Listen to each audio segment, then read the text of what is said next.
Don't read more into it than there is. Hello, you all. I'm Diana Brienne. Well, I got to thinking today about don't read more into it than there is. Sometimes I think people read more into a situation than's necessary or that's even correct. Sometimes we think things that are really not so.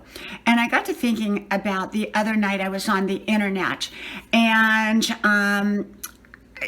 I was kind of going back and forth with some people on the internet, and I thought, oh, maybe they don't like me for some reason. Maybe they didn't like what I just said. But the truth was, this other person that I had kind of commented to, their internet had gone down, and I was to find that out a few moments later. So initially, I thought, oh, maybe I offended them in some way. And yet, that wasn't so. It's just that they could not respond back as timely as I thought.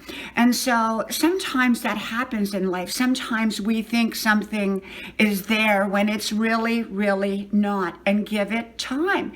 Give it time. Sometimes we will think someone's thinking something that they're really not. Maybe they're distracted. Maybe their mind is on something else. Maybe because someone didn't return our call, maybe they didn't get our message. That's always a possibility. Now, if we've called back 5 times and they haven't returned our call, then maybe, just maybe, they don't want to talk to us. But that's a whole different story or a whole different ball of wax, and hopefully that is not so. And yet, what I'm saying is sometimes we have to be very, very careful what we read into something. It may not be there, and often it is not there.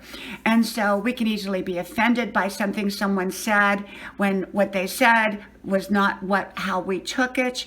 And so we have to, I think, be very gentle on our perceptions, and as we interpret situations, especially if we're going to interpret them in a negative way, I think it's really important to make sure that we have clarity before we really start to come to any kind of real tight decision about that, because I don't like to read too much into anything until I have the right information, because if I do, I'm often wrong, and I've learned that. So I don't do that. I wait until I get the right amount of information. I give things time, and then I can kind of make a good assessment of what is really going on. Okay, so don't read too much into some things that may not be there. From my house to yours, God bless you. May God bless you. And I hope to talk to you all soon again. Bye-bye.